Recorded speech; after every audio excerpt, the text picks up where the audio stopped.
जय महाराष्ट्र. जय महाराष्ट्र.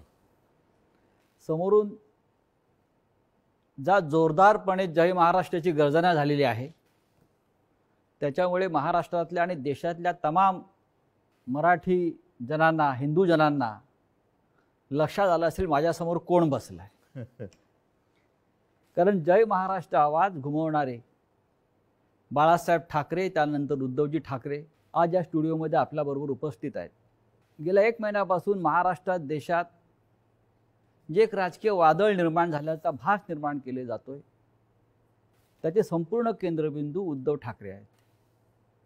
आणि ज्यांना प्रतीक्षा होती मोठ्या प्रमाणात की उद्धव ठाकरे कधी बोलतील या सगळ्या विषयावर आणि लोकांच्या प्रश्नांना थेटपणे कधी उत्तरं देतील, अशी बहुचर्चित आणि बहुप्रतीक्षित असलेली मुलाखत आज ते सामनासाठी देत आहेत.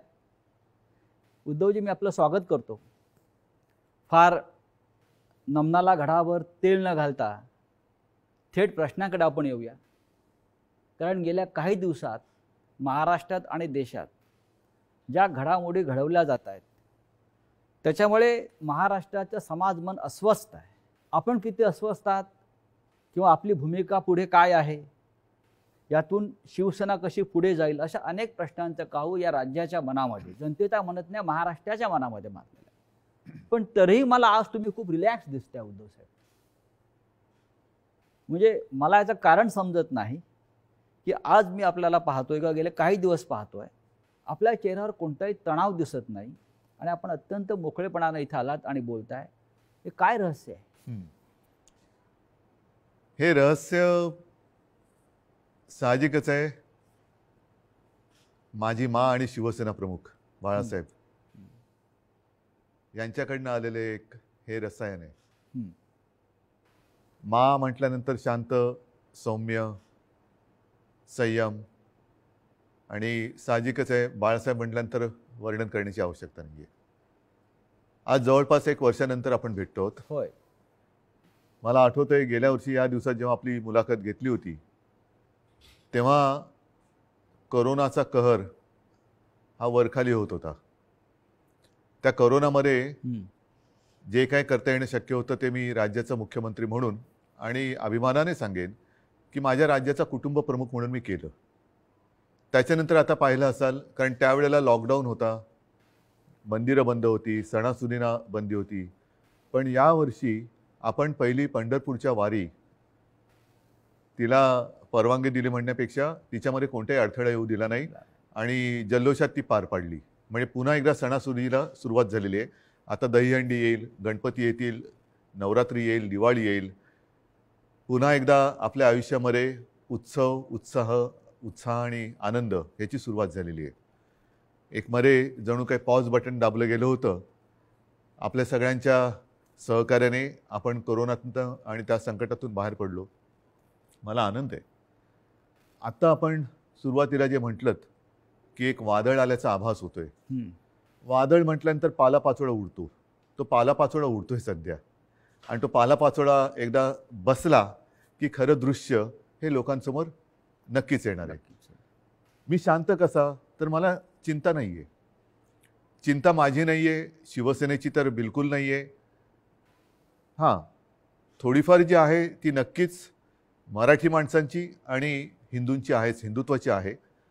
ह्याचं कारण हिंदू द्वेष्टे हे आपल्या घरातच आहेत. मराठी द्वेष्टे, मराठी माणसाची एकजूट तुटावी, फुटावी, हिंदूंमध्ये फूट पडावी, आणि जी मेहनत माननीय शिवसेना प्रमुखांनी हयातभर केली मराठी माणसाची एकजूट करण्यासाठी, हिंदुत्वाची, हिंदूंची एकजूट करण्यासाठी, ती आपल्याच काही कपाळकरंट्यांच्या हातनं तोडावी, मोडावी असा हा प्रयत्न केला जातोय. ती मला एक चिंता आहे. आणि म्हणून मी जे म्हटलं की हा पालापाचोळा सध्या उडतोय, कोण कुठे, हा इकडनं पालापाचोळा तिकडे जातोय, पुन्हा इकडे येतोय. ही जी गळणं गरजेची होती ती पानं ही उडतात. मी मागे एकदा माझ्या मनोगतात म्हटलं होतं की ज्या वेळेला मी वर्षामध्ये राहत होतो त्या वर्षामध्ये 2 झाडं ही आपल्या घराला लागूनच आहेत. एक आहे गुलमोहराचं आणि दुसरं बदामाचं. दोन्ही झाडं मी साधारणतः गेले 2-1 वर्ष बघतोय, ज्याला आपण पतझड म्हणतो. ती पानं पूर्ण गळून पडतात. पानगळ पानगळ म्हणतो. ती पानं पूर्ण गळून पडतात अशा काड्या राहतात. आपल्याला वाटतं अरे या झाडाला काय झालं, पण 2 ते 3 दिवसात पुन्हा नवीन कोंब येतात, अंकुर येतात. आणि मी बघितले 8 दिवसामध्ये 10 दिवसात ते बदामाचं झाड सुद्धा हिरवगार झालं, गुलमोहर सुद्धा हिरवागार वा, झाला. वा. म्हणून जी सडलेली पानं असतात ती झडलीच पाहिजेत. ती झडतायत पानं, ती सडलेली पानं आहेत. म्हणजे आता पानं झडून पडतायत. आता सडलेली पानं झडतायत.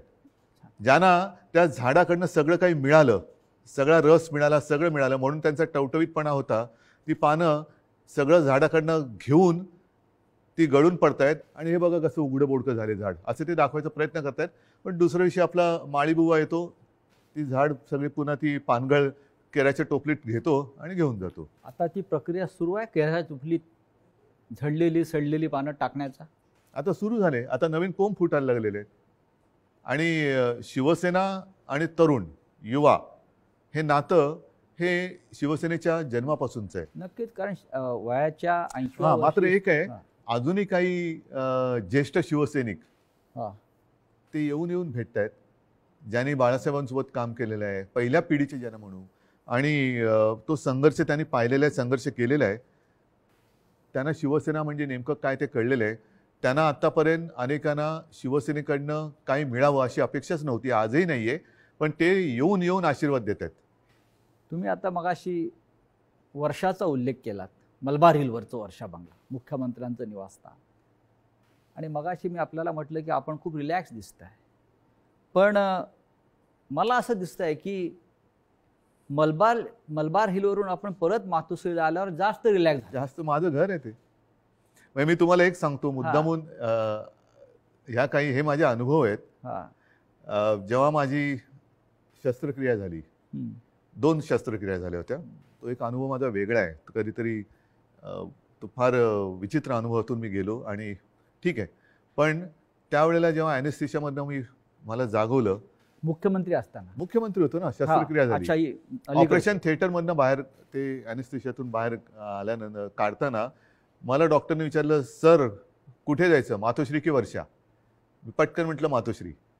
आणि मग डॉक्टरने सांगितलं, डॉक्टर मला तुम्ही गुंगीत सुद्धा विचारलं असतं ना ॲनेस्थेशिया दिल्यानंतर सुद्धा, तरी मी मातोश्री हेच उत्तर दिलं असतं. मी तुमची इच्छा नियतीने पूर्ण केली असं म्हणताय तुम्ही मातोश्रीत येण्याची? नियती ही म्हटलं तर असते, म्हटलं तर नसते. मुळामध्ये माझी वर्षामध्ये जाण्याची इच्छा होती का? हां, ह्याचा अर्थ ते आता मुख्यमंत्रीपद गेले म्हणून मी वाईट असं नाही, ते एक वैभव आहे. म्हणजे त्या मुख्यमंत्रीपदाचा वर्षाचा मी अजिबात अनादर करणार नाही. ती एक वेगळी वैभवशाली वस्तू आहे.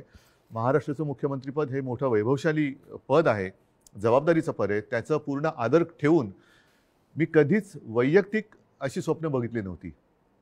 पण त्यावेळेला जे घडलं ते आजच्या लोकांना, ज्यांना आपण विश्वासघातकी म्हणू, त्यांना ते पूर्ण माहिती आहे कसा पण पाठीत तुम्ही- वार केला गेला आणि तुम्ही- कोणत्या परिस्थितीत महाविकास आघाडीला आपल्याला जन्म द्यावा लागला. हो, पण तुम्ही इस्पितळात असताना, तुम्ही गुंगीत असताना तुमचं सरकार पाडण्याचा प्रयत्न होत होता.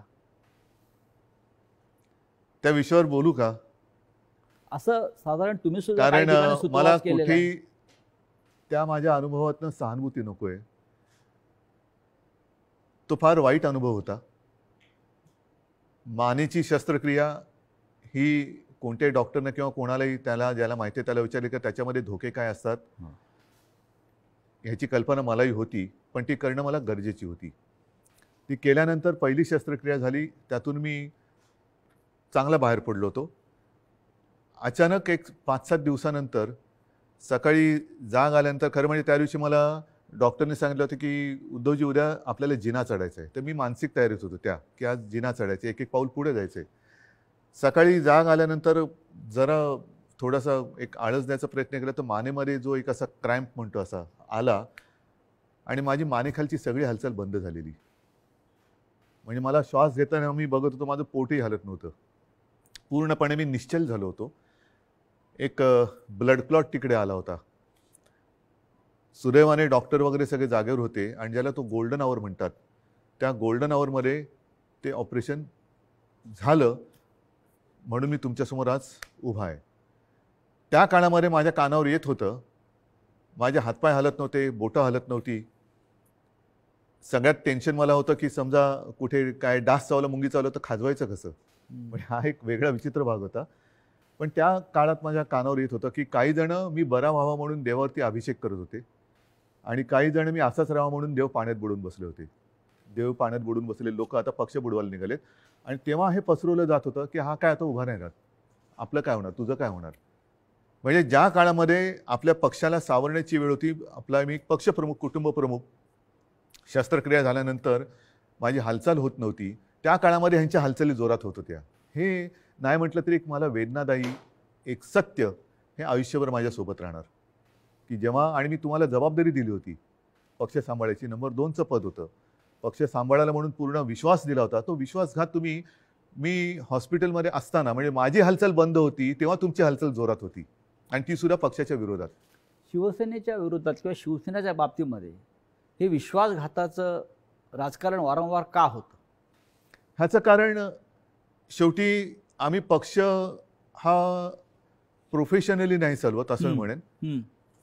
तुम्ही सुद्धा गेले अनेक वर्ष शिवसेना अनुभवतात, शिवसैनिकच आहात तुम्ही, पण एक परिवार म्हणून आपण बघत आलेलो आहे. बाळासाहेबांनी आम्हाला तेच शिकवलं, माने तेच शिकवलं की एकदा आपलं म्हटल्यानंतर आपलं, त्याच्यावरती कदाचित जो राजकारणामधला गुन्हा किंवा चूक असेल ती आमच्याकडनं वारंवार होते. ती म्हणजे एखाद्यावरती विश्वास टाकला म्हणजे आम्ही त्याच्यावर अंधविश्वास टाकतो. पूर्ण जबाबदारी, मग त्याला ताकद देणं असेल, शक्ती देणं असेल. म्हणजे 2014 साली जे आत्ता आम्ही हिंदुत्व सोडलंय म्हणून आवई उठवतायत, मारतायत, बोंब मारतायत, त्यांना मला हाच प्रश्न विचारायचा आहे की 2014 साली भाजपाने युती तोडली होती तेव्हा आपण काय सोडलं होतं? काहीच सोडलं नव्हतं. आजही नाही सोडलेलं हिंदुत्व. पण तेव्हा जो एक मधला काळ आला होता, विरोधी पक्ष एक शिवसेना झाली होती, म्हणजे अनेकांना असं वाटलं होतं की शिवसेना आता संपेल, पण शिवसेना एकाकी लढली आणि 63 आमदार निवडून आलेले. त्या काळामध्ये विरोधी पक्षाची जी जबाबदारी आपल्यावरती आली तेव्हा सुद्धा मी पद कोणाला दिलं होतं? आता सुद्धा जर भाजपनी आत्ता जे केलेलं आहे हे माझ्याशी बोलणी केल्याप्रमाणे, हे आत्ता केलं, हे बोलणी केल्याप्रमाणे तेव्हा केलं असतं तर सन्मानाने झालं असतं. देशभरामध्ये पर्यटन करण्याची गरज लागली नसती. आणि असं मी ऐकलं, असं मी वाचलं, माझ्याकडे माहिती नाही, पण हजारो कोटी रुपये खर्च केले गेले. विमानांचा खर्च, हॉटेलचा खर्च, हे त्याच्यानंतर काही आणखीन अतिरिक्त खर्च म्हणजे खोक्यातला असेल, त्या खोक्यात काय दडलंय हे ज्याचं त्याला माहीत, देणाऱ्याला आणि घेणाऱ्याला कळलं असेल. पण हे फुकटात झालं असतं ना, आणि सन्मानाने झालं असतं. हेच तर मी सांगत होतो. मग का घडवलं? कारण त्यांना शिवसेना संपवायची आहे.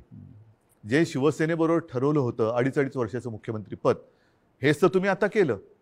आणि ते जर केलं असतं तर निदान 5 वर्षामध्ये भारतीय जनता पक्षाला एकदा तरी 2.5 वर्षात मुख्यमंत्रीपद मिळालं असतं.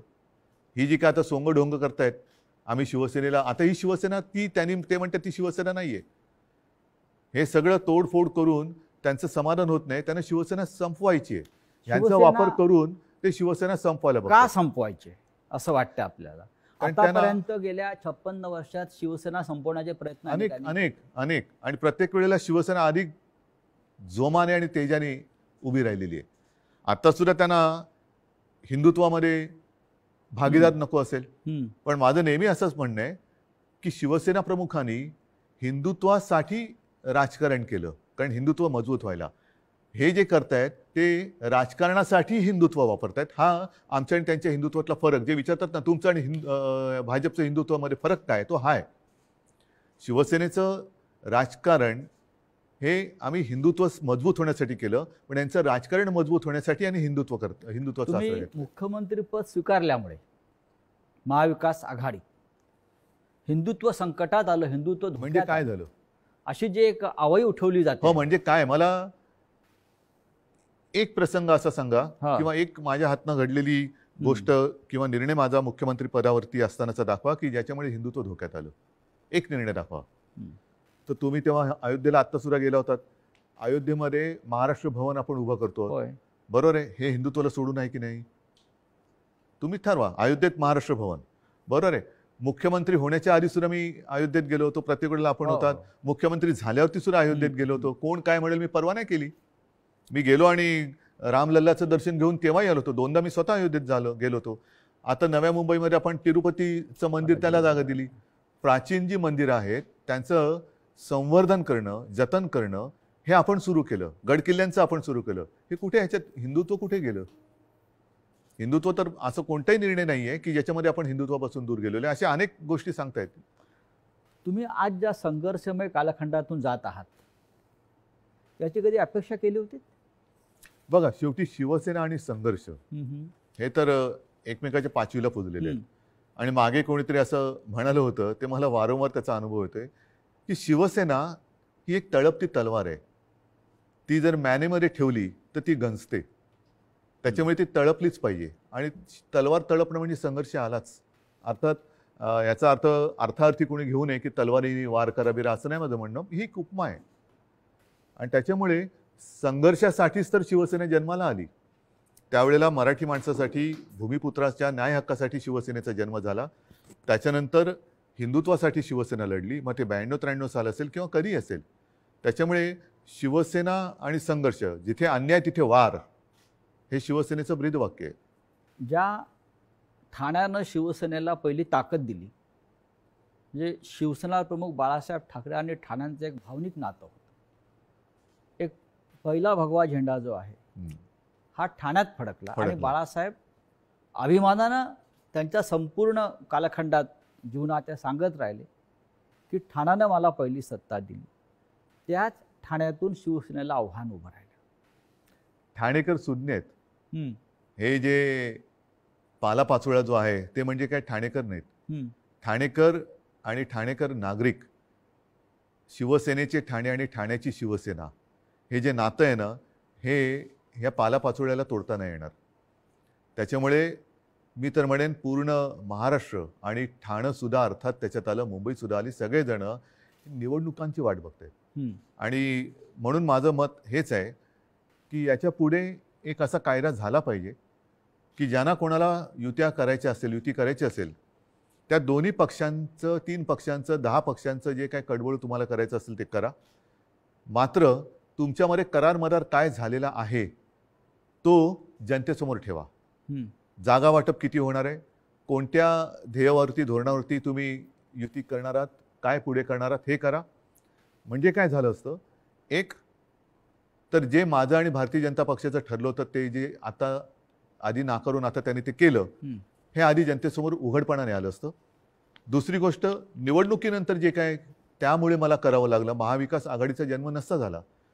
तो महाविकास आघाडीचा जन्म आम्ही दिला तेव्हासुद्धा तुम्ही बघितलं की आम्ही शपथ जी मी घेतली ती शिवतीर्थावरती घेतली. छत्रपती शिवाजी महाराजांच्या पुतळ्याच्या आणि बाळासाहेबांचं स्मारक आहे तिकडे, त्या साक्षीने घेतली. हजारो लाखो लोक आणि शिवतीर्थ हे भगवं पूर्ण फुलून गेलं होतं, ओसांडून वाहत होतं पूर्ण. म्हणजे जर लोक नाराज असतील तर तिकडे कोणी आलं नसतं. पण तरी देखील माझं मत असं आहे की आता निवडणुका घ्या. जर आम्ही महाविकास आघाडी स्थापन करून चूक केली असेल तर लोक आम्हाला घरी बसवतील. आणि जर भारतीय जनता पक्षाने माझं, कारण शेवटी जनता मला ओळखते, नाही म्हटलं तरी आता आमची 6वी पिढी ही महाराष्ट्राच्या जनतेसाठी काम करते. 6वी पिढी, त्याच्या आधीच्या पिढ्या सुद्धा होत्या. पण एक तर लोक त्यांना घरी बसवतील त्यांनी चूक केली असेल तर, जो करार त्यांनी आमच्याशी केला होता तो तोडला म्हणून, नाहीतर आम्ही पाप केलं म्हणून आम्हाला घरी बसवतील. होऊ द्या जनतेच्या कोर्टात फैसला, माझी तयारी आहे. पण या सगळ्या कालखंडामध्ये कधी नव्हे तो एक अघोरी प्रकार होतो आहे जो महाराष्ट्रात कधीच झाला नव्हता. तो म्हणजे कोणीतरी संपूर्ण शिवसेना हायजॅक करण्याचा प्रयत्न करत आहे. कारण त्यांना पर्याय नाही आहे. कारण नीट लक्षात घ्या, हा महत्त्वाचा प्रश्न आहे, एक बारकाव लक्षात घ्या. जे काय थोडंफार कायद्याचं ज्ञान मी लोकांशी बोलून, कायदेतज्ञांशी बोलून समजून घेण्याचा प्रयत्न केलेला आहे, त्यातून सांगतो की पूर्वी 2/3 ही सदस्य संख्या झाली का वेगळा गट स्थापन करता येऊ शकत होता. आता तो कायदा गेला. आता हे जे बाजूला झाले ते भले 2/3 असतील किंवा आणखीन काहीतरी असतील, त्यांना वेगळा गट स्थापन करता येत नाही. हे कायदेतज्ञांनी सांगितलेलं आहे. मी कायदा लिहिलेला नाही, मी कायदा वाचलेला नाही. मी घटनातज्ञांनी ज्यांनी त्याचा अभ्यास केला त्यांनी सांगितलेली मतं ऐकून आणि त्यांच्याशी बोलून सांगतोय.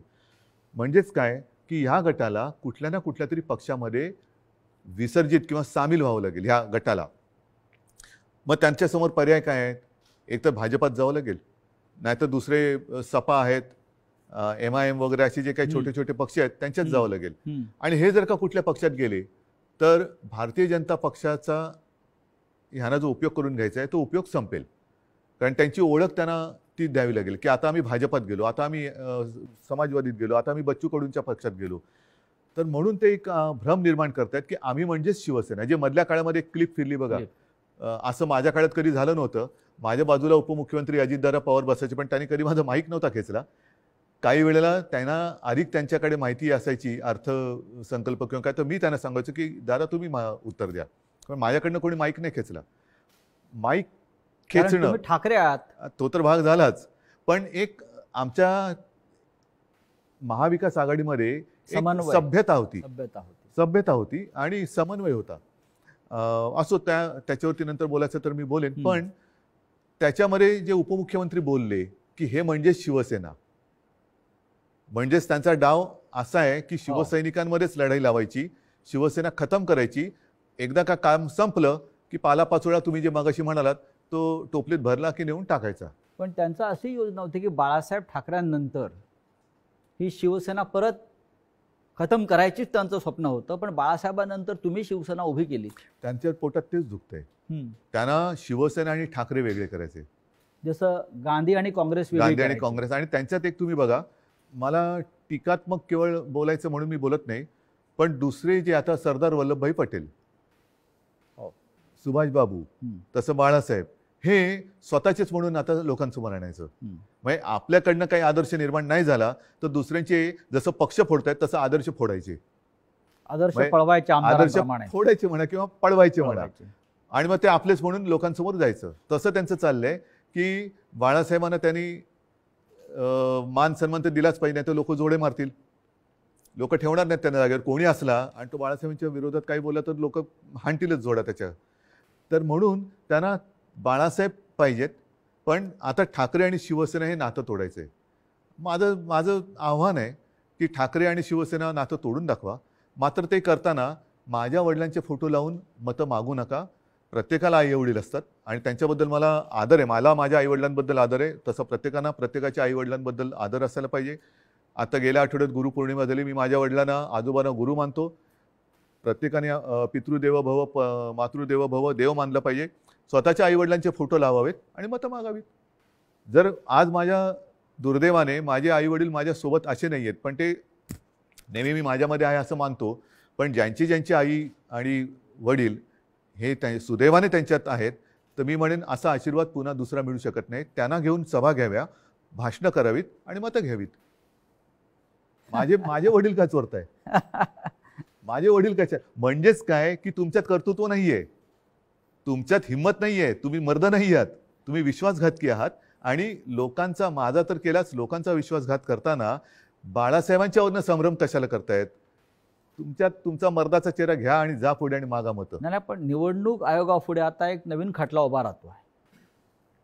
तो म्हणजे धनुष्यबाण कोणाचं चिन्ह, जे शिवसेनेचं जे लोकांपर्यंत पोहोचलं. बघा, मला अजूनही देशाच्या घटनेवरती भरोसा आहे, कायद्यावरती भरोसा आहे. चोरीमारी सगळीकडे चालते असं माझं मत नाहीये तेवढा. कारण मी जे म्हटलं ना की सत्यमेव जयते, नाहीतरी तुम्हाला वाक्य पुसावं लागेल आणि मग दोन वाक्य करावं लागेल एकाची. एक तर म्हणजे असत्यमेव जयते आणि दुसरं वाक्य सत्तामेव जयते. त्याच्यामुळे सत्तामेव जयते पुढे तुम्ही असत्य घेऊन जर का करणार असाल तर ते काही लोक खपून नाही घेणार. आज वेळ अशी आणलेली आहे, हे दुर्दैव आहे महाराष्ट्राचं म्हणतो, की ठाकरेंना पुरावे द्यावे लागतात शिवसेना खरी किंवा खोटी. नाही, लोक वाट बघतायत निवडणुकांची. म्हणजे आम्हाला पुरावा द्यायची गरज नाही. लोक म्हणतात की आम्हाला निवडणुका येऊ दे, ध्यानच पुरून टाकतो. बरं, जनताच पुरावा देईल. जनताच त्यांना पुरून टाकेल राजकारणामध्ये. आज जी फूट दिसते शिवसेनेत, अशा प्रकारची फूट याआधी राणे भुजबळांनाही पाडता आली नव्हती. असं का घडलं? ज्यांना मी अधिकार दिले होते, ज्यांना मी म्हणजे त्यावेळेला लोक माझ्या तोंडावर नव्हती बोलत, पण मला कुजबूज यायची की अरे काय मुख्यमंत्री, नगरविकास खातं मुख्यमंत्र्याकडे असायला पाहिजे, मलईदार खातं म्हणतात. मला मलाई बिलई खाण्यासाठी मी गेलो नव्हतो. मी माझ्याकडे जी खाती ठेवली होती ती एक GAD, ज्याला सामान्य प्रशासन म्हणतात, न्याय व विधी. IT मध्ये मला खरंच काहीतरी एक तंत्रज्ञानाचा उपयोग सगळ्या खात्यांसाठी काहीतरी करता येईल का, हा एक माझा विषय होता. राजीव गांधींनी एक क्रांती केली होती, तसा एक विषय होता. आणि त्याच्यानंतर काही काळ एका दुसऱ्या मंत्र्यांनी दिवे लावले म्हणून त्यांचं खातं माझ्याकडे थोडे दिवस मला ठेवावं लागलं होतं. नक्की काय चुकलं असं वाटतं? चूक माझी आहे आणि ती मी पहिल्याच माझ्या फेसबुक लाईव्ह मध्ये कबूल केलेली आहे. गुन्हा माझा आहे, तो म्हणजे मी यांना परिवारातले समजून यांच्यावरती अंधविश्वास ठेवला. तुमचं मुख्यमंत्री होणं चुकलं? मला दोन गोष्टी आहेत. समजा मी मुख्यमंत्री त्यावेळेला यांना केलं असतं, हां, यांनी वेगळं आणखीन काय केलं असतं, कारण यांची भूकच भागत नाही. यांना मुख्यमंत्रीपद पण पाहिजे आणि आता पक्षप्रमुख म्हणजे शिवसेना प्रमुख व्हायचे. शिवसेना प्रमुखांबरोबर स्वतःची तुलना करायला लागलात. म्हणजे हे जे आहे ना, ही राक्षसी महत्वाकांक्षा आहे आणि ह्याला हावरटपणा म्हणतात. हाव हाव म्हणजे एक दिलं तरी तुझं तेही माझं, माझं तेही माझं, तुझं तेही माझं, ह्याचं तेही माझं, त्याचं तेही माझं, माझं ते माझं, तुझं तेही माझं इथपर्यंत होतं. आता ह्याचंही माझं आणि त्याचंही माझं इथपर्यंत त्यांची हाव गेलेली आहे. या हावरटपणाला सीमा नसते. की महाविकास आघाडीचा प्रयोग चुकला? महाविकास आघाडीचा प्रयोग जर का चुकला असता तर लोकांनी उठाव केला असता. लोकांनी, जनतेने केला असता. तसं नाही झालं. जनता ही आनंदी होती कारण आल्या आल्याच आम्ही पहिल्यांदा शेतकऱ्यांना कर्जमुक्त केलं होतं. हां, त्याच्यानंतर करोना काळामध्ये मी अभिमानाने सांगेन संपूर्ण माझ्या मंत्रिमंडळातील सहकार्यांनी, प्रशासनाने आणि जनतेने उत्तम सहकार्य केलं. म्हणून आणि म्हणूनच ज्या पहिल्या 5 मुख्यमंत्र्यांमध्ये माझं नाव आलं ते मी नक्कीच. माझं नाव नाही मानत, ते जनतेचा मी प्रतिनिधी म्हणून ते नाव आलं होतं. जर समजा यांनी सहकार्य नसतं केलं तर कोण होतो मी? मी कोण होतो? मी एकटा काय कर बरं, मी तर घराच्या बाहेरही पडत नव्हतो कारण घराबाहेर पडायचं नाही हेच मी लोकांना सांगत होतो. जाऊन पण- घोळके करा. फुटीरांचा आक्षेप त्याच्यावरच आहे. जे फुटून गेले आहेत त्यांचा आक्षेप असा आहे की आपण घराबाहेर पडला नाहीत, आपण मंत्रालयात गेला नाहीत, आणि आपण तरीसुद्धा त्यांना भेटला नाहीत. तरी सुद्धा घराबाहेर न पडता सुद्धा देशातल्या सर्वोत्तम 5 मुख्यमंत्र्यात नाव का आलं माझं? हं. कारण त्यावेळेला ती परिस्थिती तशी होती. मी स्वतः सांगत होतो घराबाहेर पडू नका आणि लोक ऐकत होते. लोक ऐकत होते. मी जर का घराबाहेर आजही पडलो आणि केव्हाही पडलो तरी शिवसेना प्रमुखांच्या, माझ्या पूर्वजांच्या आशीर्वादामुळे गर्दी होतेच. गर्दी होतेच. म्हणजे मग काय झालं असतं? लोकांसांगे ब्रह्मज्ञान आणि स्वतः कोरडे पाषाण. म्हणजे ती काळाची गरज होती. काळाची गरज होती. पण त्याच काळात मी पुन्हा एकदा सांगतो, सुरुवातीच्या काळामध्ये जेव्हा करोना आपल्याकडे त्याचा शिरकाव झाला हे कळलं, तेव्हा साधारणतः 7,500 ते 8,000 रुग्णशय्या आपल्या राज्यात पूर्ण मिळून होत्या. त्याच्यात ऑक्सिजन बेड्स आले, व्हेंटिलेटर्स आले, कॉमन जे रुग्ण असतात ज्यांना साधारणतः एक थोडी ट्रीटमेंट देऊन घरी जाऊ शकतात, ऑपरेशन नंतरचे असतील, त्याच्यानंतर डायलिसिस असतील. पहिल्या लाटेत आपण ते साधारणतः 8,000 जर का धरले तर ते 3.5 लाखावरती नेले होते. हे घर बसल्या. हॉस्पिटलमध्ये बेड्स नव्हते, रुग्णवाहिका नव्हत्या. कोणी कशा केल्या त्या?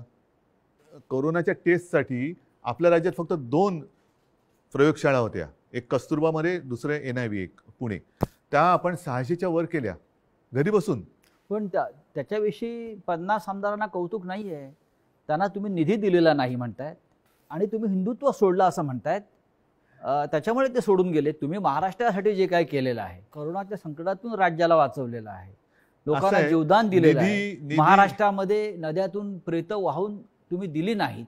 त्याचं त्यांना शल्य असेल की असं नाही झालं, हे चुकीचं झालं असं त्यांच्या मते असेल. आणि महाराष्ट्राच्या जनतेला हा मुख्यमंत्री आपल्या कुटुंबातल्या घटक वाटत होता, आपला परिवारातला भाऊ, मुलगा. त्याच्यामुळे मला ह्या विश्वासघातकांना माझ्याबद्दल काय वाटतं ह्याची चिंता नाही आहे. मला माझ्या महाराष्ट्रातल्या जनतेला मी त्यांच्या कुटुंबातला वाटतो. ह्याच्यात असं भाग्य हे फार क्वचित कोणाच्या नशिबी येतं. ते मला नाही वाटत त्यांच्या नशिबी आलं असेल. कारण यांच्या डोक्यावरती जरी काही पदं आता मिळाली, कारण अजूनही हम तुम एक कमरे में बंदो असं यांचं मंत्रिमंडळ आहे. त्याच्यामुळे त्याचा विस्तार कधी होणार आहे माहिती नाही. पण हे मंत्री जरी किती झाले तरी कपाळावरती जो घाताचा शिक्का बसलाय तो नाही पुसता येणार. तुम्हाला असं वाटत नाही का की जे तुम्हाला सोडून गेलेले आहेत मोठ्या प्रमाणात त्यांनाच तुम्ही सर्वाधिक दिलेलं आहे आहेच, आणि ज्यांना मिळालं नाही किंवा ज्यांना कमीत मिळालं ते आपल्या बरोबर राहिले? मला हेच म्हणायचं, ही शिवसेनेची ताकद आहे. शिवसेनेची ताकद काय की सामान्यांना बाळासाहेबांनी असामान्यत्व दिलं. आता पुन्हा एकदा या सामान्यातून असामान्य लोक घडवण्याची वेळ आलेली आहे. आणि म्हणून मी माझ्या तमाम शिवसैनिकांना आणि माझ्या माता भगिनींना, बांधवांना विनंती करतो की चला परत उठा. आता पुन्हा एकदा सामान्यांना असामान्य बनवूया. कारण हे साधी लोक होती आणि ह्यांना ती चूक, मी पुन्हा तेच म्हणेन की ही चूक माझी आहे की त्यांना ताकद दिली. पण त्या ताकदीने ते उलटा वार नुसता नाही केला, तर राजकारणामध्ये ज्या आईने जन्म दिला त्या आईला गिळायला निघालेली अवलाद आहे. नुसतं आईवरती वार करणारे आपण म्हणत होतो तशी नाहीये. ही राजकारणात ज्यांनी यांना जन्म दिला त्या आईला म्हणजे शिवसेनेला गिळायला निघालेली अवलाद आहे. ज्या पण तेवढी ताकद हो, त्यांच्यामध्ये नाहीये, कारण शेवटी आई ही आई असते. नक्कीच. तुम्ही आईचा उल्लेख केला. कालपर्यंत हे सगळे लोक या शिवसेनेला आपली आईच मानत होती. तुमच्याबरोबर वर्षावरती अनेकांना मी बसलेले बघितले शेवटच्या क्षणापर्यंत. हो, पण आत्ताच तुमचा आधीचा प्रश्न काय होता की मी यांना भेटत नव्हतो. तुम्हाला भेटून ते कधी सुरतला गेले, कोण गोव्याला गेलं, कोण गुवाहाटीला गेलं. 50 खोक्यांची इतकी ताकद असू शकते जी निष्ठा विकत घेऊ जाऊ शकते? निष्ठा नाही विकली जात. विकली जाते ती निष्ठा नसतेच. निष्ठा ही म्हणजे विकली जाऊ महाराष्ट्रात शकत पण नाही. महाराष्ट्रात पण झाडं आहे, डोंगर आहे, हॉटेल आहे. किती सुंदर आहे महाराष्ट्र. महाराष्ट्रात फार म्हणजे ग्रामीण भागातल्या आमदारांना महाराष्ट्राच्या निसर्गाची भुरळ पडत नाही आणि गुवाहाटीच्या निसर्गाची भुरळ हो. पडते. म्हणजे मला कळतच नाही, मग तुम्ही महाराष्ट्राच्या मातीत कसे काय जन्माला आलात? ज्या महाराष्ट्राच्या मातीत जन्माला आलात त्या मातीची तुम्हाला ओढ नाही, प्रेम नाही, त्या मातीची तुम्हाला कधी वैभव दिसलं नाहीये काय? मी स्वतः कलाकार आहे. मी माझ्या त्याच्यावरनं सुद्धा त्यावेळेला चेष्टा झाली होती. पण मी गडकिल्ल्यांची फोटोग्राफी केलेली आहे, पंढरपूरच्या वारीची केलेली आहे. आणि त्यावेळेला तुम्ही महाराष्ट्र बघितला, एवढा त्या पावसाळ्याच्या सुमारास मी सगळी फोटोग्राफी केलेली. एवढा नटलेला थटलेला आणि छान काय काय दऱ्या खोऱ्या एवढ्या फुलांनी बहरून जातात. तुम्हाला आम्ही तर शहरी बाबू, तुम्ही ग्रामीण भागातले. तर ग्रामीण भागात राहून तुम्हाला महाराष्ट्राचं सौंदर्य दिसत नाही, त्याचं वर्णन करावं असं कधी वाटलं नाही. आणि डायरेक्ट गुवाहाटी, मी गुवाहाटी का वाईट नाही म्हणत, प्रत्येक प्रदेश चांगला आहे, पण ह्यांना हे काय मातीसाठी करणार? इतिहास काळापासून दिल्ली आणि महाराष्ट्राचा कायम झगडा आहे. मग औरंगजेब, छत्रपती शिवाजी महाराज असतील, संभाजी महाराज असतील, दिल्लीने महाराष्ट्रावर सतत पाठीमागून वार केले किंवा महाराष्ट्र संपवण्याचा प्रयत्न केला. कारण काय? हे आणि आता आजही तेच चित्र आहे ह्याच्या मुळाशी जाण्याची आता गरज की वाटते की आजही शिवसेनेचा सूड घेण्यासाठी ते बाळासाहेब ठाकरेंच्या अस्तित्वाला सुरुंग लावत आहे. मान्य, पण ह्याच्या मुळापर्यंत जायची गरज आहे. कारण जोपर्यंत हे दिल्लीत गेले नव्हते तोपर्यंत बाळासाहेब ठाकरेच यांना जपत आले होते. बाळासाहेबच यांना वाचवत आले होते आणि वाचवलं होतं एका हिंदुत्वाच्या ध्यासापायी, वेडापायी. मग दिल्लीत बसल्यावरती असं त्या दिल्लीच्या खुर्चीला काय असं वेगळा काय स्प्रे मारला की काय झालं की तुम्हाला ज्यांनी जपलं त्यांनाच तुम्ही संपवायला निघालात?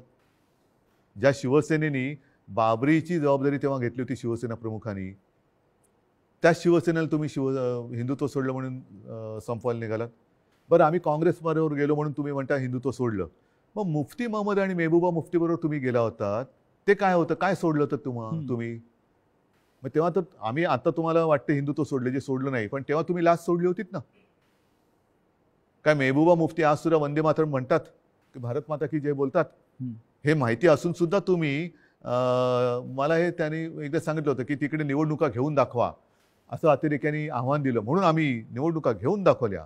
सरकार बनवून दाखवा म्हणून आम्ही त्यांच्याबरोबर सरकार बनवून दाखवलं. पण सरकार बनल्यानंतर मला वाटतं मुफ्ती महमद सईदनी अतिरेक्यांचा आणि पाकिस्तानला त्यांनी धन्यवाद दिले होते काश्मीर खोऱ्यात शांततेत निवडणुका होऊ दिल्यामुळे. मग कोणाला काय दाखवलं तुम्ही? कोणाला काय दाखवलं? म्हणजे बरं, आता सुद्धा ते बिहारमध्ये जे बसलेत नितीश कुमार बरोबर, नितीश कुमार हिंदुत्ववादी आहेत का? कारण मला जे आठवतं त्याच्याप्रमाणे त्यांनी एकदा संघमुक्त भारत असा नारा दिला होता. संघमुक्त भारत असं शिवसेनेने कधी दिला नाही. राम मंदिराच्या प्रश्नावर रामविलास पासवान एनडीएतून बाहेर पडले होते, तरी ते त्यांना प्यारे होते. हो. आम्ही तो उलट म्हणत होतो की विशेष कायदा बनवा. 5 वर्ष 7 वर्ष झाली तरी ते विशेष कायदा बनवून राम मंदिर बनवू शकले नाही. ते न्यायालयाने निकाल दिला. या देशातला समस्त विरोधी पक्ष आणि प्रादेशिक पक्ष संपवले जातात आणि मित्र पक्ष पण. आणि हा मित्र पक्ष, असं तुम्हाला काय दिसतंय का? कारस्थान किंवा अशा प्रकारचं सुडाचं बघा, मला असं राजकारण? वाटतं हा ज्याचा त्याचा प्रश्न आहे. जे आता सरन्यायाधीश बोललेत मध्ये, ओझर तर मी वाचलं की आपल्या देशात विरोधी पक्षाला शत्रू समजू नका. विरोधी पक्षांनी सुद्धा जबाबदारीने वागलं पाहिजे आणि सत्ताधारी पक्षांनी सुद्धा जबाबदारीने वागलं पाहिजे. मी जो काही 2.5 वर्षात अनुभव घेतला मुख्यमंत्री म्हणून, मी विरोधी पक्षांना काही वेळेला मी स्वतः आवाहन केलं की सरकार म्हणून आमचं समजा जर काही आम्ही कुठे कमी पडत असू, आमचं काही चुकत असेल, तुम्ही आमच्या नजरेत आणून द्या, नजरेत आणून द्या. हे काम विरोधी पक्षाचं आहे, कारण ते सुद्धा शेवटी लोकप्रतिनिधी असतात. त्याच्यामुळे सशक्त लोकशाहीसाठी आणि महाराष्ट्राची विरोधी परंपरा पक्ष आहे ती. हा सुद्धा तेवढा सुसंस्कृत पाहिजे, संवेदनशील पाहिजे, आणि तेवढाच किंवा त्याच्याहून थोडा जास्त हा सत्ताधारी पक्ष संवेदनशील पाहिजे आणि सुसंस्कृत पाहिजे. आता हा संवेदनशीलता आणि सुसंस्कृतपणा ही कुठेतरी रसातळाला जायला लागले असं वाटते. कशामुळे? पिढ्या बदलत आहेत आणि सत्तेची हाव. आता काय झालेलं आहे, फास्ट फूडचा जमाना आलेला आहे. हा, तुम्ही फोन केला की 10 मिनिटात, 15 मिनिटात, 20 मिनिटात पार्सल आलंच पाहिजे. तसं मी पक्षात गेलो की मला थोडे दिवसात काहीतरी मिळालंच पाहिजे, नाही गेलं तर माझ्याकडे दुसरा आहे. या देशामध्ये विरोधी पक्षच राहू नये. मग राज्यामधले शिवसेनेसारखे प्रादेशिक पक्ष असतील किंवा राष्ट्रीय पातळीवरचे काँग्रेससारखे पक्ष असतील, आणि त्यांना संपवण्यासाठी साम दाम दंडभेद ह्यातनं काय साधलं जाणार? म्हणजे केंद्रीय तपास यंत्रणांचा ईडी असेल, सीबीआय असेल, ह्यातनं साधणार काय? यांचा जो गैरवापर सुरू आहे. शेवटी जनता ही. जय महाराष्ट्र. आपण चर्चा जी सुरू केलेली आहे आणि त्यातून अनेक प्रश्नांचा उलगडा जो महाराष्ट्राच्या मनात होता, शिवसैनिकांच्या मनात असतील, जनतेच्या मनात असतील, आणि आपण सहजतेनं या सगळ्या प्रश्नांची उत्तरं देत आहे. एक प्रश्न सध्या या देशामध्ये फार प्रकर्षानं उचलला जातोय. आज केजरीवालही बोलले, काल इतर राज्यांचे मुख्यमंत्री बोलत होते की या देशातल्या विरोधी पक्षाला संपवण्याचा प्रयत्न सुरू झाला. आणि अशा प्रकारचा प्रयत्न इंदिरा गांधींनी सुद्धा आणीबाणीत केला नव्हता. पण आज मग प्रादेशिक पक्ष असतील, जे भाजप विरोधक असतील, त्यांना पूर्णपणे उद्ध्वस्त करायचं. ही कसली लोकशाही? या देशात लोकशाही राहील की नाही असा प्रश्न आपल्यालाही पडतोय का? आत्ताची परिस्थिती तशीच आहे. आणि मधल्या काळात मी कुठेतरी बोललो होतो, अशी जर का भीती विरोधी पक्षापासून सत्ताधाऱ्यांना वाटायला लागली तर तो त्यांचा कमकुवतपणा आहे. लोकशाहीचा अर्थ असा की प्रत्येक वेळेला काही शिवसेना म्हणा, भाजप म्हणा, काँग्रेस म्हणा आणि इतर कोणतेही पक्ष यांना सातत्याने पराजय किंवा विजय हे प्राप्त झाले तशातला भाग नाही आहे. विजय होत असतात, पराजय होत असतात, परत विजय होत असतात, नवीन पक्ष उदयाला येत असतात, तेही काही काळ चमकून जातात. पण हीच तर लोकशाहीची एक वेगळी गंमत आहे. तुम्हाला सगळं तुमच्या बुडाखाली ठेवण्याची जेव्हा एक महत्त्वाकांक्षा, राक्षसी महत्त्वाकांक्षा येते, तेव्हा विरोधी पक्षाकडनं तुम्हाला भीती वाटायला लागते. खरं काय होईल? ठीक आहे ना, आज आम्ही बसलो, उद्या तुम्ही बसाल. होतो ना, मी काल मुख्यमंत्री होतो, आज तुमच्यासमोर बसलेले परत पहिल्यासारखा. काय फरक काय पडला? फरक काय पडला? सत्ता येते, सत्ता जाते, सत्ता परत येते. जे वाजपेयी म्हणाले होते, सरकार आती है जाती है लेकिन देश रहना चाहिए. तो देश राहण्यासाठी म्हणून जर का आपण सगळ्या पक्षांनी मिळून काम नाही केलं तर आपणच आपल्या देशाचे शत्रू आहोत.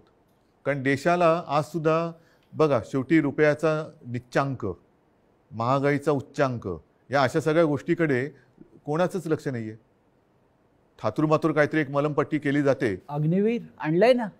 हो, पण त्यातनं सुद्धा ते वीर बाहेर पडले ना. डोक्यात अग्नी आहे त्यांच्या डोक्यात अग्नी आहे. आणि ते वीर बाहेर पडले की तुम्ही आम्हाला टेम्पररी बेसिसवरती ठेवताय.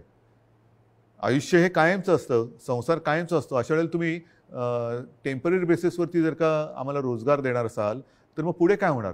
कंत्राटी सैनिक ही कल्पना तुम्हाला कशी वाटते? नाही, मग करायचं तर सगळीकडे कंत्राटी करा. कंत्राटी राज्यकर्ते पण आणा. सगळंच आपण एक एजन्सीज नेमू आणि देऊ का आम्हाला? या देशापुढले कोणते प्रश्न तुम्हाला प्रामुख्याने सतावत आहेत?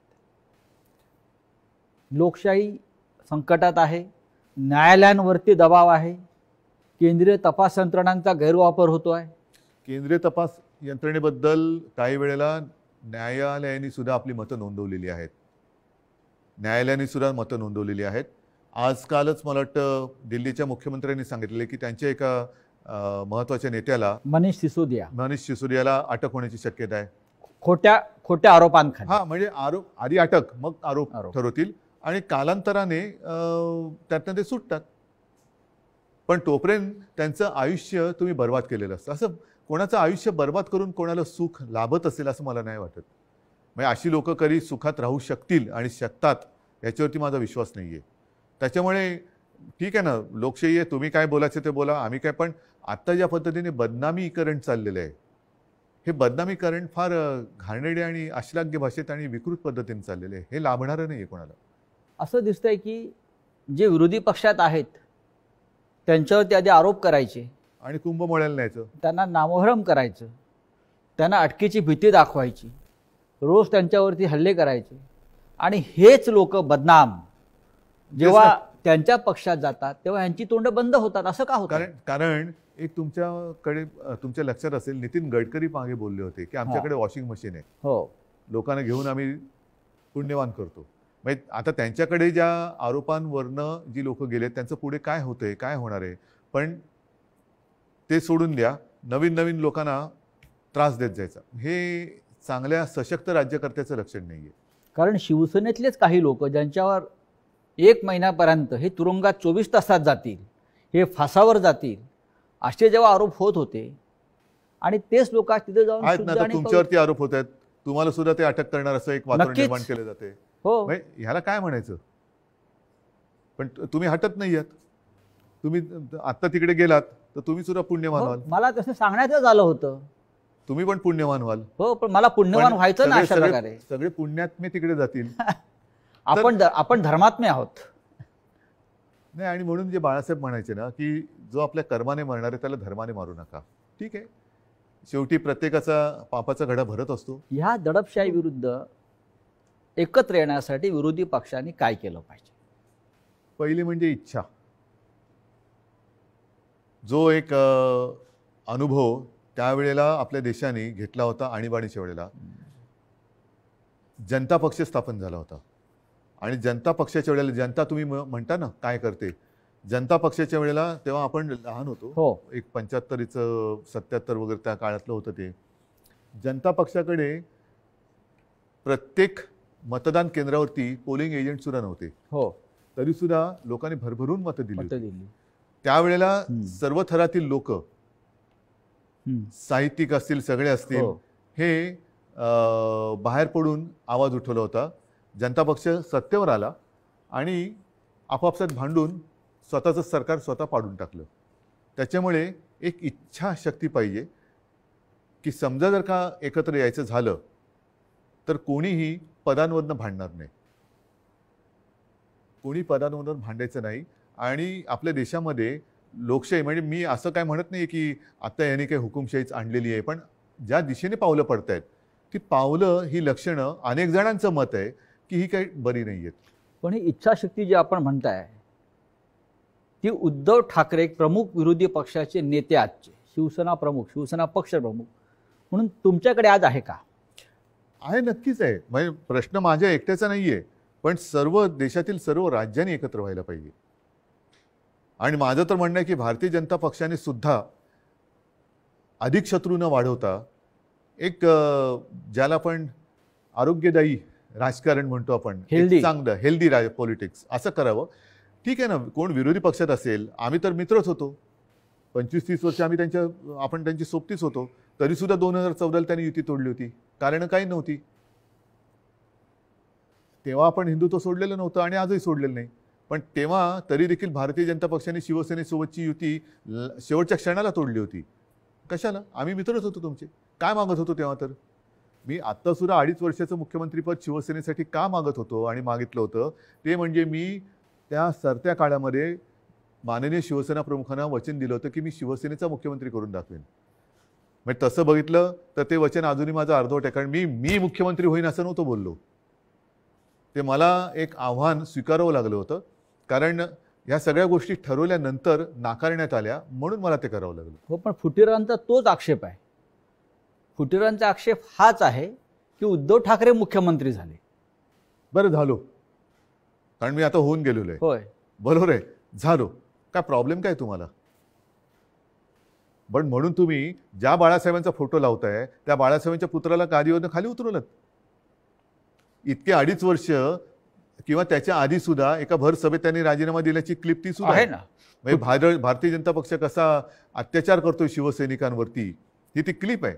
आणि मीच माझ्यासमोर त्यांनी तो राजीनामा दिला होता. आता तो एकदम फुटीरांचा असा एक आक्षेप आहे की शरद पवारांनी उद्धव ठाकरेंना मुख्यमंत्री करून शिवसेना संपवली. आज जे गावोगावी दिसतंय ते काय गावोगावी दिसते ते काय? बरं, आधी भाजपाबरोबर सत्तेत किंवा युतीत होतो तेव्हा भाजपा त्रास देतोय. होय. आता भाजपा त्रास देतोय आणि आपल्याला खोटं ठरवतोय, आपल्याबरोबर ठरवलेल्या गोष्टी नाकारतोय म्हणून महाविकास आघाडीला जन्म दिला, तर काँग्रेस राष्ट्रवादीवाले त्रास देत आहेत. मग नेमकं तुम्हाला हवं तरी काय? नाही नाही, माझाही हाच प्रश्न आहे की त्यांना नक्की काय हवं आहे. त्यांना त्यांची लालसा, स्वतःला मुख्यमंत्रीपद ते त्यांनी अत्यंत वाईट पद्धतीने मिळवलं आणि शिवसेना प्रमुखांबरोबर तुलना करायला लागले की ही आमची शिवसेना म्हणून. हो, कारण शिवसेना प्रमुखांशी तुलना आपण म्हणजे तरी आणि हे बघितल्यानंतर मला नाही वाटत भाजप त्यांना पुढे कधी स्वतःत घेतील, कारण ते नाहीतर नरेंद्रभाईंबरोबर तुलना करायला लागतील स्वतःची आणि पंतप्रधान पद मागतील. कारण काय शेवटी ती एक लालसा अशी घाणेरडी असते ना, चटक.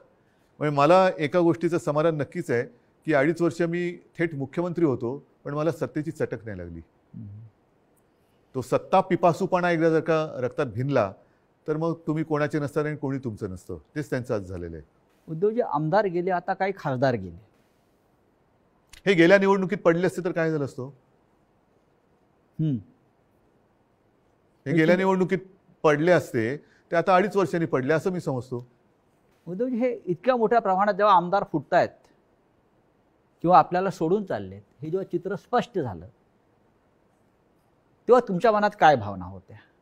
माझ्या मनात हेच आलं की हे सगळे यातले अनेक जण, त्यांनी किती काही म्हणू मी भेटत नव्हतो. हां, ऑपरेशनच्या नंतरच्या काळात मी हलू शकत नव्हतो तेव्हा भेटू काय शकणार होतो?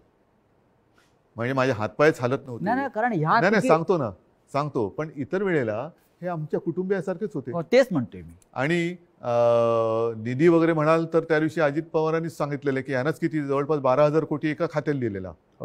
त्याच्यानंतर काही ठिकाणी शेवटच्या क्षणाला जेव्हा मला असं वाटलं तेव्हा काही ठिकाणी मी स्थगिती दिली होती निधी वाटपाला आणि आमच्यात बोलणी सुरू होती. अगदी शरद पवारजी असतील, अजितदादा, जयंत पाटील, बाळासाहेब थोरात यांच्याबरोबर की नाही हे निधी वाटपाचं जर का असमानता असेल तर ती आपल्याला सोडवली पाहिजे. आणि तशी अधिवेशन सुरू असताना अशोकराव आपले चव्हाण यांच्यासोबत बसून आम्ही त्यांच्या खात्याचा विषय सोडवला होता.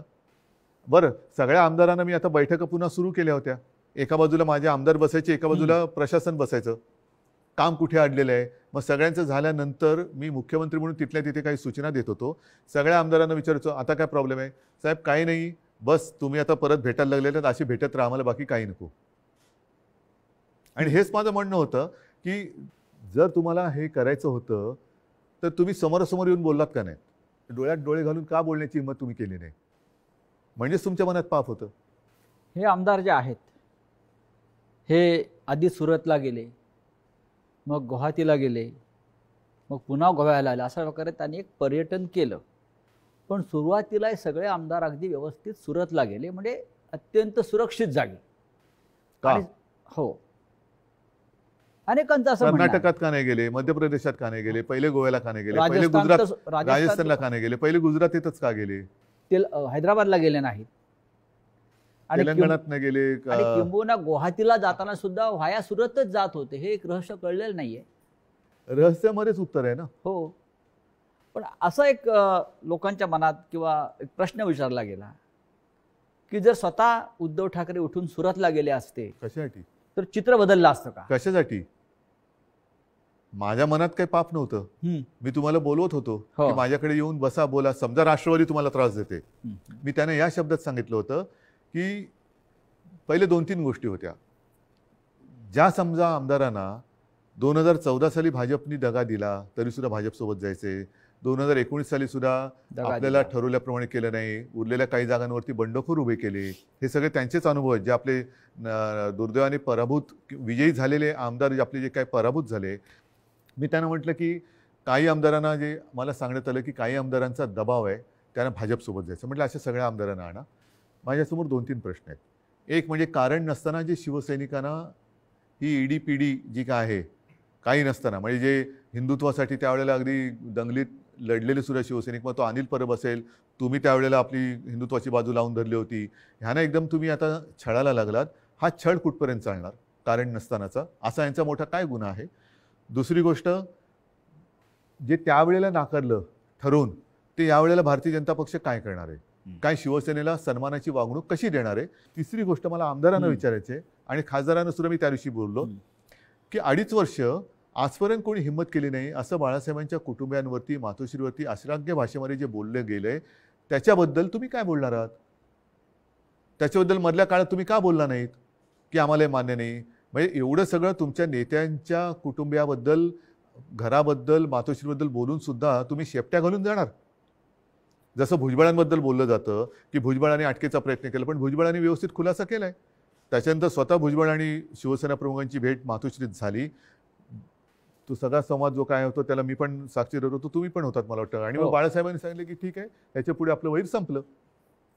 बाळासाहेब हे उमद्या स्वभावाचे होते, हां, आणि त्याने अनेकदा शत्रूलाही माफ केलं. पण तसं हे जे काही यांनी केले, यांच्याकडनं नेमकं काय होणार आहे? का हे सगळं बदनामी करून, सहन करून, मी तुमचा आग्रह आहे म्हणून मी शिवसेनेला त्यांच्या पदरी बांधू का? नेऊन दाराशी बांधू? तुम्हाला जायचं तर तुम्ही जाऊ शकता, पण शिवसेनेला सन्मानाचं आज त्यांनी जे काय केलं, हेच त्यांनी आधी का नाही केलं? जे ठरल्याप्रमाणे केलं असतं तर आज 2.5 वर्ष झाली होती. एक तर त्यांचा मुख्यमंत्री होऊन गेला असता, नाही तर शिवसेनेचा होऊन गेला असता. बरं, मी हेही सांगितलं होतं की जर शिवसेनेच्या मुख्यमंत्र्याला तुम्ही पहिली 2.5 वर्ष दिली, तर ज्या तारखेला राजीनामा द्यायचा आहे ती तारीख वार टाकून त्या मुख्यमंत्र्याची सही आणि खाली माझी पक्षप्रमुख म्हणून माझी सही, की अमुक एका दिवशी, या तारखेला, या दिवशी शिवसेनेचा मुख्यमंत्री पायउतार होईल, आणि त्या पत्राचं होर्डिंग करून मंत्रालयाच्या दारात लावा. आज तुम्हाला महाराष्ट्रामधलं थोडीशी गंमत वाटत नाही का? तो हास्य जत्रेचा एक सीझन, की ज्यांना मुख्यमंत्री व्हायचं होतं ते उपमुख्यमंत्री झालेले दिसत आहेत. उपरवाले की मेहरबानी. हा कोणता उपरवाला? ज्याचं त्याला माहीत. म्हणजे देवेंद्र फडणवीस हे भाजपचे इकडले सगळ्यात मोठे नेते.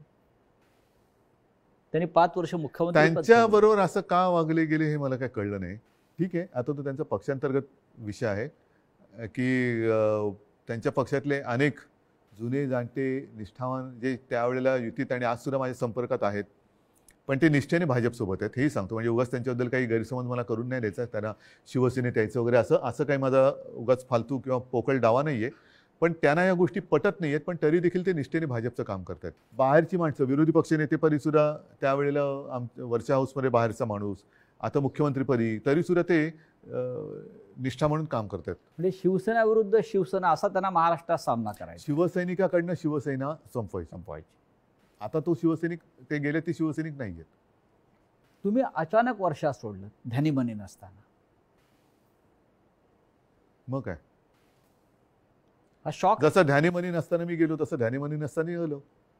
एक गोष्ट लक्षात घ्या, जी गोष्ट आपली नाही ती मिळवण्यात आनंद असता कामा नये, आणि जी गोष्ट आपली नव्हतीच ती सोडण्यात वाईट वाटण्याचं कारण नाही.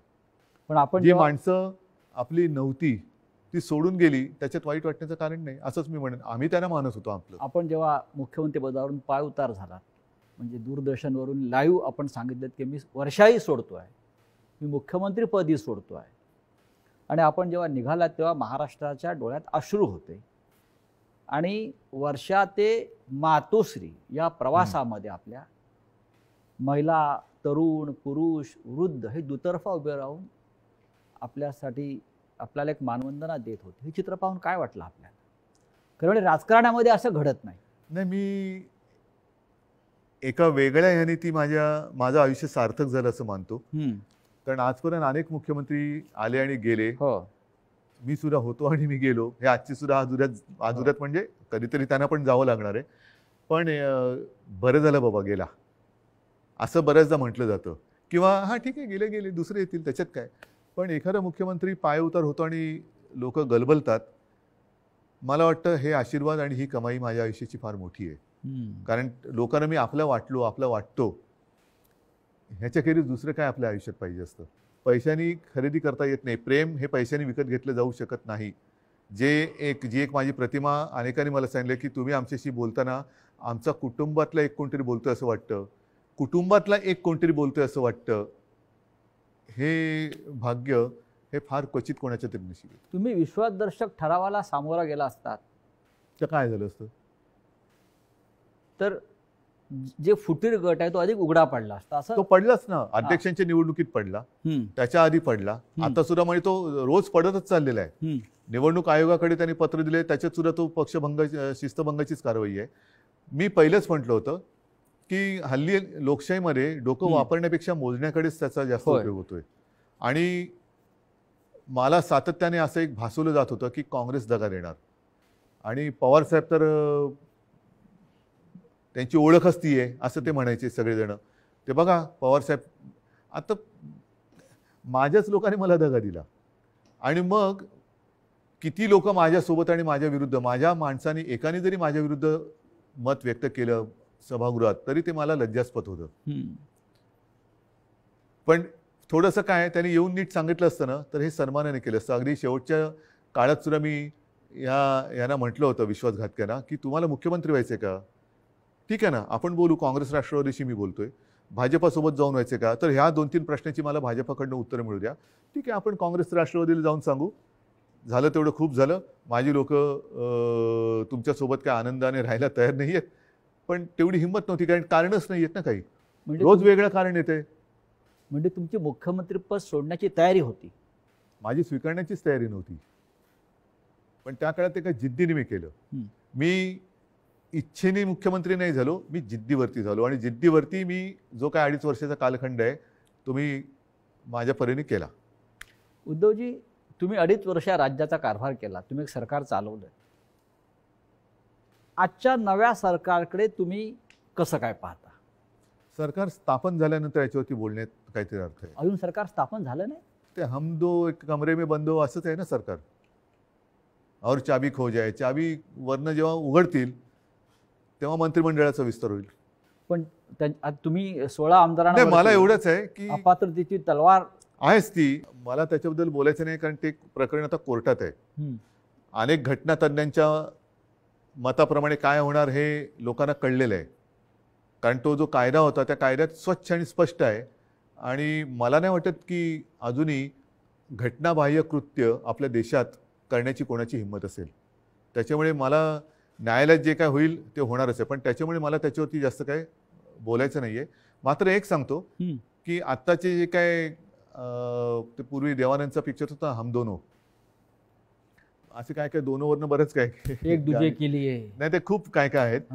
पण त्यांनी जी निर्णयाला स्थगिती देण्याची एक घाई केलेली आहे, आणि काय काय निर्णय जसं आरे कारशेड, माझं पुन्हा पुन्हा एकच म्हणणं आहे की माझ्यावरचा राग तुम्ही मुंबईवरती काढू नका. मुंबईचं पर्यावरणाला घात होईल असं काही करू नका.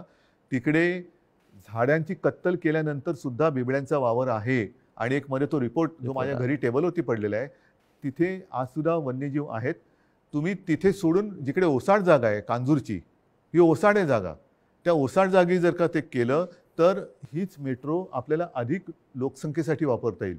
आज ना उद्या ह्याला पुन्हा कांजूरला हात घालावा लागणारच आहे. आणि आता सुद्धा पुन्हा एकदा सांगतो, आरे इथे कारशेड करताना जे एक प्रतिज्ञापत्र कोर्टात दिले की एवढी जागा आम्ही वापरणार नाही, ती जागा सुद्धा ह्यांना वापरावीच लागणार आहे जिथे आज झाडं आहेत. तर केवळ तुमच्या हट्टापायी कृपा करा, मुंबईचा घात करू नका, मुंबईचा घात करू नका. कारण मग मला असं म्हणावं लागेल की हे मुंबईच्या बाहेरचे असल्यामुळे यांना मुंबईबद्दल प्रेम नाही की काय. महाराष्ट्र हा माझा आहे, महाराष्ट्र आपला आहे, मुख्यमंत्री महाराष्ट्राचा असतो, तो केवळ मुंबई ठाणे किंवा नागपूरचा नसतो. मी मुख्यमंत्री असताना एक गोष्टीबद्दल मला नक्की समाधान आहे की जिथे जिथे शक्य आहे तिथे तिथे मी वनं वाढवलेलं आहे. अगदी मुंबईत सुद्धा 800 एकर जंगल मी घोषित केलेलं आहे, अनेक रिझर्व्ह फॉरेस्ट मी घोषित केलेले, आणखीन काही येत्या काही काळात व्हायचे होते. तर शेवटी पर्यावरण हे महत्त्वाचं आहे, कारण पर्यावरण संपलं तर मग आपल्याला ऑक्सिजन. आपण आता एक फार महत्त्वाचा मुद्दा मांडला की मुंबईचा घात करू नका. पण या सगळ्या अलीकडच्या राजकारणामागे 1 महिन्यातल्या मुंबईचाच घात करण्याची योजना आपल्याला दिसते आहे का? शिवसेनेचा जो पगडा मुंबईवर आहे, एक मराठी माणूस तो ठसा पुसायचा आहे, तर घात हा इथे होऊ शकतो का? नक्कीच ते त्यांचं जुनं स्वप्न आहे. आणि मी मागे म्हटलं होतं की जसा रावणाचा जीव हा बेंबीत, तसा ह्या राज्यकर्त्यांचा जीव मुंबईत. असा हा प्रकार विचित्र आहे. दिल्ली मिळाली तरी मुंबई पाहिजे. आता खरं म्हटलं तर त्यावेळेला जी युती झाली होती ते शिवसेना प्रमुखांचं एक वाक्य आहे, तुम्ही देश सांभाळा, मी महाराष्ट्र सांभाळतो. पण तुम्ही देशात तर आम्हाला पसरू देतच नाहीत आणि तशी आपली काय दिल्ली लाल किल्ल्यावरती जाऊन भाषण करण्याची वगैरे काय आपली इच्छा नाही. पण निदान महाराष्ट्रामध्ये आणि मुंबईमध्ये सुद्धा तुम्ही आम्हाला जागा देणार नसाल तर मग युतीतला अर्थ काय? मुंबईचं भविष्य काय या मुंबईचं वातावरणात? मराठी माणूस, नाही, मुंबईमध्ये शिवसेना, मुंबईकर सुद्धा कारण उद्याच्या महानगरपालिकेच्या निवडणुका ज्या कोणत्या क्षणी जाहीर होतील त्या झाल्या पाहिजेत. मी तर म्हणेन आणि मुंबई आज जो मुंबईवर भगवा फडकलेला आहे तो पुन्हा मराठी फडकणार. माणसाचा, आता त्याच्याविषयी शंका निर्माण करण्यात आलेल्या आहेत की शिवसेनेचा पराभव आम्ही करू. तो सोडा, अशा अनेकांनी म्हटलं होतं की या निवडणुकीनंतर शिवसेना राहणार नाही वगैरे, सगळे झालेले आतापर्यंत. पण मुंबईमध्ये आता मुंबईकर म्हणून सगळे एकत्र झालेत. जो ह्यांनी त्यावेळेला हिंदुत्वमध्ये फोडाफोडी करण्याचा प्रयत्न केला होता, अमराठी, ते सुद्धा आता मला येऊन भेटत आहेत. मराठी माणसांमध्ये ही फूट पडण्याचा हा प्रयत्न त्यांनी केला होता, आज सुद्धा करतायत. की मराठी माणसं एकवटलेली आहेत. तमाम मुंबईकर आज निवडणुकांची वाट बघतोय आणि माझं मत आहे लवकरात लवकर निवडणुका घ्याव्यात. केवळ मुंबईच्या नाहीत, राज्याच्या विधानसभेच्या घ्याव्यात. शिवसेनेचा मुख्यमंत्री परत होईल? का नाही होणार? का नाही होणार? आणि तो जर करायचा नसेल तर मग माझ्या लढाईला काय अर्थ आहे? माझं जे शिवसेना प्रमुखांना वचन आहे ते आजही कायम आहे. शिवसेनेचा मुख्यमंत्री, मी तर शिवसेनेचाच आहे, मी पक्षप्रमुख आहे. पण माझा हेतू तो नव्हता. मी मुख्यमंत्री होईन नाही मी बोललो. आणि वचन पूर्ण केल्यानंतर सुद्धा मी काय दुकान बंद करून बसेन? शिवसेना मला वाढवायची आहे आणि ती जर का वाढवण्याचा प्रयत्न मी सोडणार असेल तर मग मी कशाला पक्षप्रमुख? आज राज्यातलं वातावरण काय म्हणतंय? राज्यातलं वातावरण आज ढवळून निघतंय. आज आदित्यचे तुम्ही दौरे बघता, गेल्या 3 दिवसापासून प्रचंड गर्दी उसळते आहे. सगळीकडे हीच चर्चा आहे की यांना धडा शिकवायचा. आपण कधी बाहेर पडताय? मी साधारणतः ऑगस्टमध्ये बाहेर पडणार. ह्याचं कारण असं की गेल्या आठवड्यामध्ये मी एक जिल्हा प्रमुखांना काही सूचना दिलेल्या आहेत. जास्तीत जास्त सदस्य नोंदणी, त्याच्यानंतर सक्रिय कार्यकर्त्यांची नोंदणी ही मोठ्या प्रमाणावरती आता चालू आहे. त्याच्यामध्ये आता जसं आदित्य फिरतोय, ठीक आहे, आदित्य तर एक एक टप्प्याने जातोय. पण जेव्हा राज्यामध्ये मी फिरायला लागेन तेव्हा सगळे नेते माझ्यासोबत फिरतील. मग अख्खं राज्याचा जो काही दौरा होईल त्याच्यामध्ये ह्या लोकांना त्या दौऱ्यात येण्यासाठी ही कामं सोडावी लागतील. म्हणून मी तेवढ्यासाठी थांबलोय की एकदा हे होऊ द्या, मग मी बाहेर पडणार. पुन्हा शिवसेनेचं तुफान या महाराष्ट्रात निर्माण होईल. करावंच लागेल आणि ते आहेच. तुफान आहेच. लोकांच्या मनामध्ये तुफान आहे, लोकांच्या हृदयामध्ये तुफान आहे. उद्धवजी, आपण स्टुडिओमध्ये आलात, सामनासाठी एक अपेक्षित आणि लोकांना हवी असलेली मुलाखत आपण दिलीत. त्याबद्दल मी महाराष्ट्राच्या जनतेच्या वतीनं आपला आभारी आहे. आणि नक्कीच आपण जो विचार आता मांडलेला आहे महाराष्ट्रासाठी, मराठी माणसाच्या हिंदुत्ववादी संघटनेसाठी, त्यात आपल्याला यश लाभो. आई जगदंबा आपल्याला यश देव, एवढंच सांगतो. नाही, मला एवढंच म्हणायचं आहे की आपण माझे महाराष्ट्राच्या जनतेच्या वतीने आभार मानले, पण मी महाराष्ट्राच्या जनतेचा ऋणी आहे. आणि त्यांना मी एवढंच सांगेन की मगाशी जो उल्लेख तुम्ही केला की मी वर्षा सोडून निघाल्यानंतर महाराष्ट्राच्या डोळ्यात पाणी होतं, त्या अश्रूंचं मोल हे मला आहे. आणि त्या अश्रूंची किंमत या विश्वासघातक्यांना चुकवायला लावल्याशिवाय आपल्याला गप्प बसता येणार नाही. गप्प बसू नका, हीच माझी जनता जनार्दनाला एक लहानसं फक्त जाता जाता संदर्भ देतो, मुलाखत जरी आपण संपत असलो तरी.